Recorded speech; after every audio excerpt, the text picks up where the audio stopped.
Hello everyone. In today's class we are going to talk about the scope of ethics. Ethics के scope की अगर हम बात करें कि एथिक्स कहाँ कहाँ तक एक्सपेंडेड है तो क्या कह सकते हैं, इसी के बारे में आज हम लोग यहाँ पे बात करेंगे। देखिए, स्कोप का मतलब होता है किसी चीज़ का जो हॉराइजन्स है, यानी कि उसका फील्ड, उसका एरिया, उसका हॉराइजन, उसका डोमेन, या वो सभी जगह जहाँ पर कि ये अपनी दस्तक दे सकता है। यानी कि एथिक्स जहाँ भी इंटरफेयर कर सकता है वो एथिक्स के स्कोप के अंतर्गत आएगा। तो एथिक्स का स्कोप कहाँ तक है? आप जानते हैं कि एथिक्स में हम उन्हीं मेथड्स, प्रिंसिपल्स और नॉर्म्स और स्टैंडर्ड्स की बात करते हैं जो कि ह्यूमन बींग्स के एक्शन से रिलेटेड होता है। ठीक है, तो ह्यूमन बींग्स के बहुत सारे एक्शंस होते हैं। यानी कि अगर हम देखें कि एक ह्यूमन बीइंग इंडिविजुअल के फॉर्म में यहाँ पर है तो इसके भी बहुत सारे एक्शंस होंगे। कुछ इसके वॉलंटरी एक्शंस होंगे और कुछ इसके इनवॉलंटरी एक्शंस होंगे, कुछ रिफ्लेक्स एक्शंस भी होते हैं। अब ये वॉलंटरी एक्शंस क्या है? वॉलंटरी एक्शंस वो है जहाँ पर कि ह्यूमन बींग्स के पास एजेंसी होती है, और एजेंसी का मतलब ये हुआ कि वो एजेंट होते हैं, उनके पास नॉलेज है, उनके पास डिज़ायर है, उनके पास ऑप्शंस हैं, उनके पास चॉइसेस हैं, और फिर वो अपने विल या वॉल्यूशन से एक्ट करते हैं।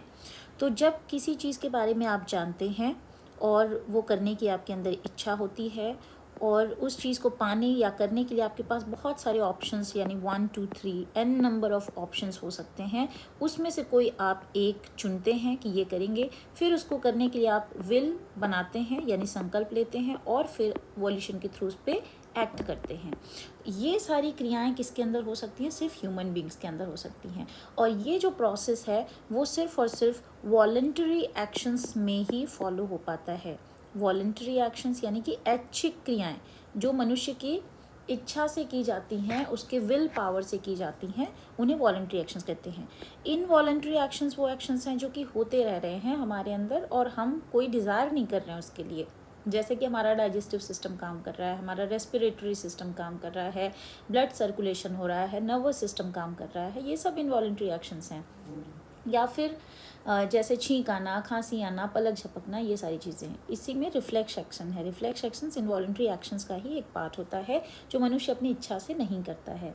और रिफ्लेक्स एक्शंस वो क्विक एक्शंस होते हैं जो कि जो एक्सटर्नल स्टिमुलाई हैं उनके रिएक्शन में ऑटोमेटिकली हो जाते हैं। जैसे कि आपकी आँख में किसी कीड़े का या किसी तिनके का उड़ के आना और आपकी पलकों का झपक जाना अचानक से, ठीक है, या आपके हाथ या पैर में जैसे मक्खी या मच्छर ने काटा हो और आपका तुरंत हाथ या पैर वहाँ से मूव कर जाता है, हिल जाता है, तो these are called reflex actions.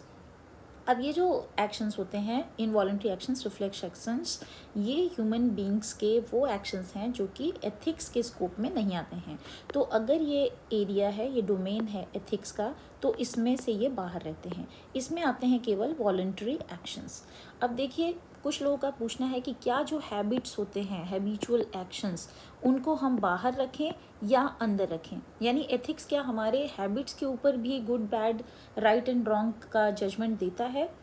तो ऐसा माना जाता है कि हाँ, जो ह्यूमन बींग्स के हैबिट्स होते हैं वो हमारे वॉलंटरी एक्शंस का ही हिस्सा होते हैं, यानी इसको भी एथिक्स के डोमेन में रखेंगे। तो सारे हैबिचुअल एक्शंस हमारे जो हैं वो एथिक्स के डोमेन में उसके स्कोप में आते हैं, क्योंकि हैबिट्स आप किसी काम को, यानी ये मान लीजिए एक्ट 1 है, इसको आपने टाइम 1 पे किया, ठीक है, टाइम 2 पे किया, 2 टाइम्स किया, देन 3 टाइम्स किया, और n नंबर ऑफ टाइम्स आप इसको करते जा रहे हैं। रिपीटेशन, कॉन्टीन्यूअस जो रिपीटेशन है वो होते जा रहा है, और इसकी वजह से ये आपकी हैबिट बन गया। तो आपकी हैबिट बनी कैसे? क्योंकि आपने एक पर्टिकुलर काइंड ऑफ एक्शंस को लगातार रिपीट किया है।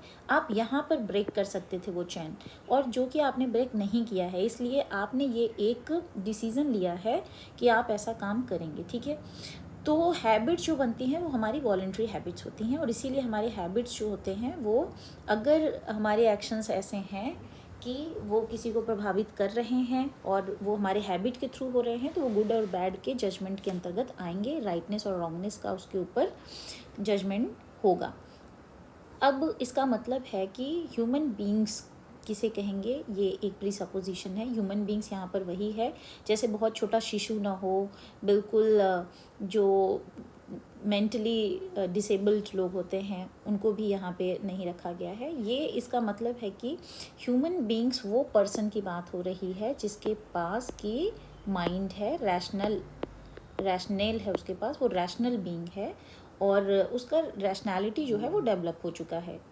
तो इस तरीके से एथिक्स में रैशनल ह्यूमन बींग्स के एक्शंस को लेते हैं जो कि वॉलंटरी या हैबिचुअल एक्शंस होते हैं। ये हो गया हमारे उन एक्शंस का डोमेन। अब देखिए, हम जितने भी, चाहे हमारी पर्सनल लाइफ हो, हमारा प्रोफेशनल लाइफ हो, हमारा सोशल लाइफ हो, ठीक है, या निहायत ही हमारे प्राइवेट लाइफ हों, ठीक है। प्राइवेट लाइफ मतलब ऐसा लाइफ हम यहाँ पे कंसिडर कर रहे हैं जहाँ पे सिर्फ आप होते हैं अपने क्लॉसेट में, अपने एक घेरे में, जहाँ पे कि कोई और नहीं हो, आपके सिवा कोई भी और नहीं हो, वो आपका प्राइवेट लाइफ है। पर्सनल लाइफ आपका 1 to 1 कई लोगों के साथ हो सकता है, आपके घर का इन्वायरमेंट पर्सनल हो सकता है, आपके फ्रेंड के साथ, आपके स्पाउसेस के साथ आपके पर्सनल रिलेशंस हो सकते हैं। तो आपके पर्सनल लाइफ में एथिक्स रोल प्ले करता है कि आप कैसे बिहेव करेंगे, कैसे एक्ट करेंगे, और आपके एक्शंस जज होंगे। आपके इंटरपर्सनल रिलेशनशिप जिनके साथ है उनके साथ भी जज होंगे। फिर आपके प्रोफेशनल लाइफ की बात करें, जितने भी प्रोफेशन है, चाहे टीचिंग प्रोफेशन हो, चाहे मेडिकल प्रोफेशन हो, इंजीनियरिंग हो, एडमिनिस्ट्रेशन हो, लॉ का प्रोफेशन हो, और any profession you can see और यू कैन कंसिडर, सारे प्रोफेशंस में जो कोड ऑफ कंडक्ट्स होते हैं या वहाँ की जो मोरालिटी है, जो वहाँ के प्रचलित जो कस्टम्स हैं, वहाँ का जो ट्रेडिशन है, वो सब एथिक्स के स्कोप के अंतर्गत आता है। यानी एथिक्स उनकी स्टडी करता है, उनके राइटनेस, रॉन्गनेस, उनके गुडनेस, बैडनेस इत्यादि के बारे में बात करता है।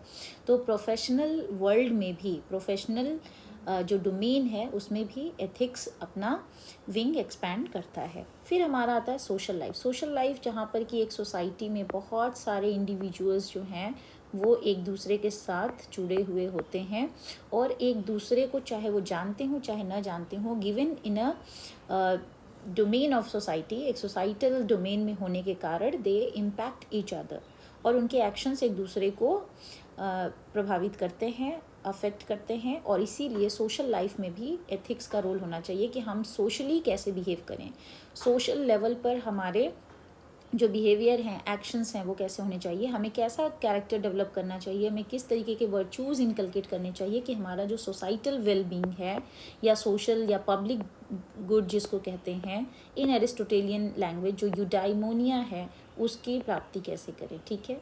क्योंकि अल्टीमेटली हम सब एथिक्स की स्टडी इसीलिए कर रहे हैं, एथिक्स में उन्हीं सब चीज़ों के बारे में स्टडी करना चाहते हैं जिसके थ्रू हमें वेल बीइंग की प्राप्ति हो, हमारा जीवन अच्छा हो और जो सारे लोग हैं उनको खुशी मिले या अच्छाई हो, शुभ हो इत्यादि। तो पर्सनल, प्राइवेट, प्रोफेशनल, सोशल, इन सारे लेवल्स पर एथिक्स है। यानी कहीं भी अगर एक व्यक्ति है और उसके एक्शंस हैं उसके आसपास की चीज़ों को प्रभावित करते हैं तो एथिक्स का वहाँ पर रोल है। और इसीलिए ये व्यक्ति अगर अकेला भी है तो इसके पास अगर कोई व्यक्ति भी नहीं है तो भी बीइंग एजेंट, मॉरल एजेंट, इस व्यक्ति का जो एक्शन है वो इन्वायरमेंट को कैसे इम्पैक्ट करता है या अफेक्ट करता है, उस पर भी डिपेंड करेगा कि इसको एथिक्स के अंतर्गत लाएंगे कि नहीं। तो इस व्यक्ति के एक्शंस इन्वायरमेंट को, यानी जो फ्लोराज एंड फौनाज हैं, पेड़ पौधे, वनस्पतियाँ इत्यादि, जीव जंतु, उन सब के साथ कैसा रिलेशन है, हमारे लैंड के साथ कैसा रिलेशन है, एनिमल्स के साथ कैसा रिलेशन है, इन सब के साथ जो रिलेशन है वो सब एथिक्स के डोमेन में आएगा। और अल्टीमेटली जो ग्लोबल लेवल है, ग्लोबल लेवल की बात करें तो जैसे जितने भी इंटरनेशनल इश्यूज़ हैं रिगार्डिंग जस्टिस या पावर्टी, ह्यूमन राइट्स एट्सेट्रा, ये सब डिस्कस किए जाते हैं एथिक्स में। और इसीलिए एथिक्स इतना एक्सपैंडेड है कि उसके जो ब्रांचेस हमने पिछले क्लास में बात की थी, अप्लाइड ब्रांचेस, उनमें अगर देखा जाए तो आप पाएंगे कि जितने भी स्फेयर्स हो सकते हैं, जितने भी पॉसिबल फील्ड्स या डोमेन्स हो सकते हैं ह्यूमन बींग्स के, उन सब जगह एथिक्स की ज़रूरत पड़ती है। और इसीलिए जो सोशल फ़िलॉसफी है, जो पॉलिटिकल फ़िलॉसफी है, उन सबको भी कई सारे लोगों का मानना है कि एथिक्स का ही एक सब डिवीज़न या सब ब्रांच माना जाए। और इसीलिए आप इंडियन एथिक्स की जब बात करेंगे, इंडियन एथिक्स में आप पाएंगे और देखेंगे कि कैसे हमारे यहाँ एथिक्स सोसाइटी और पॉलिटिक्स उन सबसे गुथा हुआ था, बहुत इंटरमिंगल्ड था, इंटरमिक्स्ड थे ये सारे कॉन्सेप्ट। तो एथिक्स का स्कोप तो हर जगह पर है, जहाँ भी ह्यूमन बींग्स के एक्शंस का सवाल है, उसके वॉलंटरी एक्शंस का सवाल है। जैसे कि अगर आप एक माउंटेन पर हैं और बिल्कुल अकेले हैं यहाँ पर खड़े, और आपके हाथ में एक चिप्स का पैकेट है, उसको आप यहाँ फेंकेंगे कि नहीं फेंकेंगे, ये आपका जो वॉलंटरी एक्शंस है वो भी एथिक्स के डोमेन में आएगा कि आपको ऐसा करना चाहिए या नहीं करना चाहिए। आप वो चिप्स का पैकेट वहाँ डंप करना या कहीं पर कूड़ा फैलाना, इतनी छोटी छोटी चीज़ें भी गुड एक्शंस हैं या बैड एक्शंस हैं, या उसके कॉन्सिक्वेंसेस गुड या बैड हैं, या उससे क्या हो सकता है क्या नहीं हो सकता, इन सब की चर्चा करना। तो इतना छोटा सा भी इशू जो है वो भी हमारे एथिक्स के स्कोप के अंतर्गत आता है। सो आई होप कि अभी आपको समझ में आ गया होगा कि जहाँ भी ह्यूमन बींग होगा और जहाँ भी उसके वॉलंटरी एक्शंस होंगे, चाहे उसके हैबिट के कारण, चाहे उसके कैरेक्टर के कारण, चाहे उसके वॉलंटरी स्पेसिफिक सिचुएशन में कुछ चूज़ करने के कारण, जहाँ भी कुछ इम्पैक्ट पड़ेगा, चाहे वो इन्वायरमेंट पर हो, चाहे वो पूरे ग्लोबल लेवल पर हो, सोसाइटल लेवल पर हो, प्रोफेशनल लेवल पर हो, पर्सनल या प्राइवेट लेवल पर हो, वो सब एथिक्स के स्कोप के अंतर्गत आएंगे।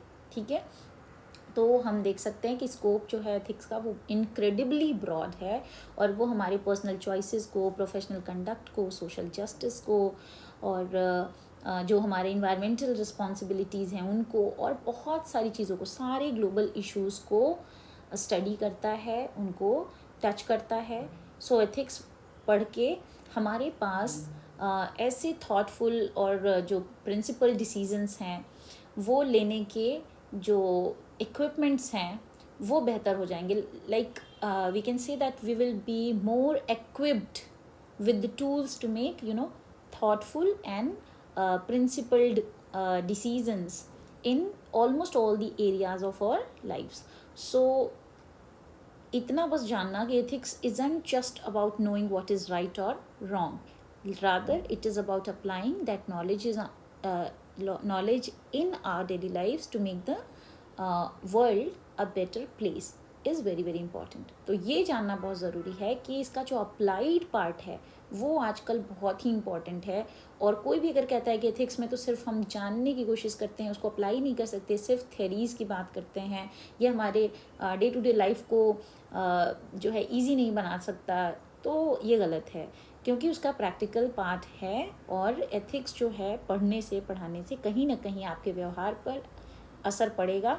Although ethics does not guarantee to make you a moral person, जिस तरीके से logic does not guarantee to make you a logical person, बस ये आपको जो है मॉरली अवेयर बनाता है, आपको मॉरल प्रिंसिपल्स का ज्ञान कराएगा, गुड बैड का ज्ञान कराएगा, और उसी तरीके से लॉजिक आपको इंटेलेक्चुअली अवेयर बनाता है, लॉजिकली अवेयर बनाता है, आपको रीजनिंग के प्रति अवेयर बनाता है। तो ये सारी चीज़ें समझते हुए ultimately the decision will be yours कि आप एथिक्स के स्टडी के बाद कितने एथिकल या कितने मॉरल हो पाते हैं। ये हमारे अपने ऊपर डिपेंड करता है, हमारी अपनी मॉरल स्ट्रेंथ या मॉरल वीकनेसेस पर डिपेंड करता है। तो in the next class we will discuss about the methods of ethics, and I hope कि स्कोप ऑफ एथिक्स आपको लगभग समझ में आ गया होगा। तो thank you, see you in the next class.